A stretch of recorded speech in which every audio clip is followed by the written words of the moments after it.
Hi. America ప్రజాస్వామ్యం మరోసారి తీవ్ర చర్చనీయాంశంగా మారింది. నవంబర్ మధ్యంతర ఎన్నికలకు కేవలం 4 నెలల సమయం ఉన్న వేళ అధ్యక్షుడు డొనాల్డ్ ట్రంప్ తీసుకుంటున్న నిర్ణయాలు సంచలనం సృష్టిస్తున్నాయి. ఎన్నికల నిర్వహణలో కీలకమైన యుఎస్ ఎలక్షన్ అసిస్టెన్స్ కమిషన్ నాయకత్వాన్ని ట్రంప్ తొలగించడం అక్కడి రాజకీయాల్లో కలకలం రేపుతోంది. కేవలం ఓడిపోయిన తర్వాత ఫలితాలను సవాలు చేయడం కాకుండా ఎన్నికల కంటే ముందే నిబంధనలను తనకు అనుకూలంగా మార్చుకునే వ్యూహంతో ట్రంప్ ప్రభుత్వం అడుగులు వేస్తోందనే ఆరోపణలు వస్తున్నాయి. అసలు అమెరికా ఎన్నికల వ్యవస్థలో ఏం జరుగుతోంది? ట్రంప్ అనుసరిస్తున్న ఆ 4 అంచెల వ్యూహం ఏంటి? గతంలో ఓటమిని అంగీకరించని చరిత్ర ఉన్న ట్రంప్ ఏం చేయబోతున్నారు?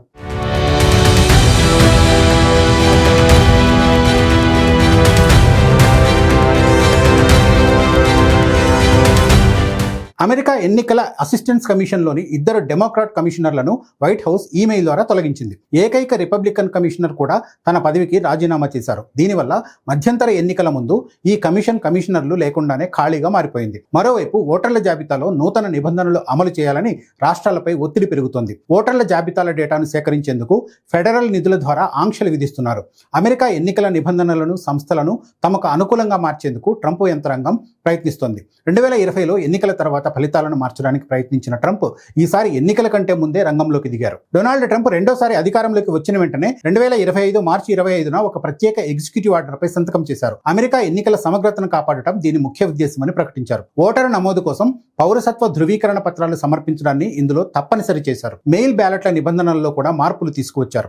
రాష్ట్రాల ఓటర్ల డేటాను ఫెడరల్ ప్రభుత్వానికి అందుబాటులో ఉంచాలని ఆదేశించారు. అయితే ఫెడరల్ న్యాయస్థానాలు ఈ ఉత్తర్వుల్లోని కొన్ని కీలక నిబంధనలను కొట్టేశాయి. ఆ తర్వాత జస్టిస్ డిపార్ట్మెంట్ నేరుగా రంగంలోకి దిగి రాష్ట్రాల నుంచి ఓటర్ల సమాచారాన్ని డిమాండ్ చేయడం ప్రారంభించింది. జస్టిస్ డిపార్ట్మెంట్కు చెందిన సివిల్ రైట్స్ డివిజన్ అన్ని రాష్ట్రాల ఎన్నికల అధికారులకు హెచ్చరిక లేఖలు పంపింది. ఓటర్ల జాబితాలో పౌరసత్వం లేని వారి పేర్లు ఉంటే క్రిమినల్ చర్యలు ఉంటాయని హెచ్చరించింది. అమెరికా ఫెడరల్ ఎన్నికల్లో పౌరసత్వం లేని వారు ఓటు వేయడం ఇప్పటికే చట్టవిరుద్ధం. కానీ ఈ లేఖల వల్ల ఎన్నికల అధికారులు తీవ్ర ఒత్తిడికి లోనవుతున్నారు. విచారణల భయంతో అధికారులు అనుమానాస్పద ఓట్లను తొలగించే అవకాశం ఉంది.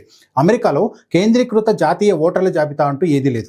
ఫెడరల్ ప్రభుత్వం ఈ డేటాను సేకరించి ఓటర్ల వర్గీకరణను సవాల్ చేసే ప్రమాదం ఉందని నిపుణులు ఆందోళన వ్యక్తం చేస్తున్నారు. మెయిల్ ఓటింగ్ విధానంపై ట్రంప్ మొదటి నుంచి వ్యతిరేకత వ్యక్తం చేస్తూ ఉన్నారు. ఎన్నికల రోజు తర్వాత వచ్చే బ్యాలెట్లను పరిగణలోకి తీసుకోకూడదని ఒత్తిడి తెస్తున్నారు. ఎన్నికల నిబంధనలను మార్చే అధికారం అధ్యక్షుడికి లేదని కోర్టులు స్పష్టం చేశాయి. అయినప్పటికీ మెయిల్ ఓటింగ్ విధానంలో మార్పుల కోసం నిరంతరం ప్రయత్నాలు జరుగుతున్నాయి. తక్కువ ఓట్ల తేడాతో గెలిచే స్థానాల్లో ఈ నిబంధనలు ఫలితాలను శాసిస్తాయి. చివరి నిమిషంలో లెక్కించే పోస్టల్ ఓట్లపై ప్రజల్లో ముందే అనుమానాలు రేకెత్తించడం కూడా ఇందులో భాగమే. ఓటింగ్ టెక్నాలజీ భద్రతను నెపంగా చూపిస్తూ నిబంధనలను కఠినతరం చేస్తున్నారు. పేపర్ బ్యాలెట్ల వైపు రాష్ట్రాలు మారాలని ప్రభుత్వం ఒత్తిడి చేస్తుంది. ఫెడరల్ యాంటీ టెర్రరిజం గ్రాంట్ల విడుదలకు పౌరసత్వ ధృవీకరణను ముడిపెట్టారు. ఎన్నికలకు కొద్ది నెలల ముందు ఇలాంటి మార్పులు చేయడం వల్ల పరిపాలనాపరమైన ఇబ్బందులు ఎదురవుతాయి. ఈ సమయంలోనే ఎన్నికల పరికరాలను ధృవీకరించే నాయకత్వాన్ని తొలగించారు. సాంకేతిక మౌలిక సదుపాయాలను పర్యవేక్షించే సంస్థను బలహీనపరచడంపై విమర్శలు వస్తున్నాయి. టెక్సాస్లో సాధారణ నియోజకవర్గాల పునర్విభజన కాలపరిమితి కంటే ముందే సరిహద్దులను మార్చాలని ట్రంప్ ఒత్తిడి తెచ్చారు. హౌస్ ఆఫ్ రిప్రజెంటేటివ్స్లో అదనంగా 5 రిపబ్లికన్ స్థానాలను గెలుచుకోవడమే దీని లక్ష్యం. రాజకీయ ప్రయోజనాల కోసం నియోజకవర్గాల సరిహద్దులను మార్చడం అమెరికాలో కొత్త కాదు. కానీ అధ్యక్షుడే స్వయంగా రంగంలోకి దిగి ఒత్తిడి తీసుకురావడం సంచలనంగా మారింది. దీనికి ప్రతిచర్యగా డెమోక్రాట్లు అధికారంలో ఉన్న రాష్ట్రాల్లో కూడా వ్యూహాలు ప్రతివ్యూహాలు మొదలయ్యాయి. ఓటర్లు మారకపోయినా నియోజకవర్గాల పరిధిని మార్చడం ద్వారా ఫలితాలను ప్రభావితం చేయవచ్చు. నవంబర్ మధ్యంతర ఎన్నికలు ట్రంప్ రాజకీయ భవిష్యత్తుకు అత్యంత కీలకంగా మారాయి.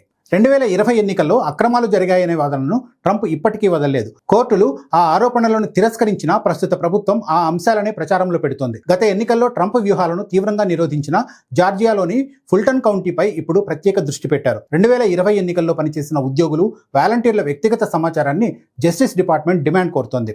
అయితే ఫెడరల్ న్యాయమూర్తి ఈ డిమాండ్ను తిరస్కరిస్తూ ఇది తీవ్రమైన చర్యగా పేర్కొన్నారు. ఇలాంటి విచారణల వల్ల స్థానిక ఎన్నికల అధికారులు, వాలంటీర్లు భయాందోళనకు గురవుతున్నారు. ఎన్నికల భద్రత కోసం పనిచేసే సమన్వయ వ్యవస్థ కూడా ప్రభుత్వం బలహీనపరిచింది. అమెరికా ఎన్నికల వ్యవస్థ వికేంద్రీకరణ రూపంలో ఉండడం వల్లనే 2020లో ట్రంప్ ఒత్తిడిని అది తట్టుకోగలిగింది. నాటి ఎన్నికల్లో రాష్ట్ర అధికారులు, స్థానిక నిర్వాహకులు ఫలితాలను ధృవీకరించారు. కోర్టులు కూడా ఆధారాలు లేని పిటిషన్లను కొట్టేశాయి. ఈ వికేంద్రీకరణ వ్యవస్థను అధిగమించేందుకు ట్రంప్ ప్రభుత్వం ఇప్పుడు అన్ని విభాగాలపై ఒకేసారి ప్రభావం చూపుతోంది. ఓటరు అర్హత, registration database, mail voting, voting technology, ఇలా ప్రతి అంశాన్ని నియంత్రణలోకి తెచ్చుకునేందుకు ప్రయత్నం చేస్తుంది. భారత ఎన్నికల వ్యవస్థతో పోలిస్తే అమెరికా వ్యవస్థ భిన్నమైనది. భారతదేశంలో ఒకే కేంద్ర ఎన్నికల సంఘం ఉంటుంది కాబట్టి దాని స్వతంత్రత అత్యంత కీలకం. అమెరికాలో జరుగుతున్న ఈ పరిణామాలు ప్రపంచ ప్రజాస్వామ్య దేశాలకు ఒక హెచ్చరికలా కనిపిస్తూ ఉన్నాయి.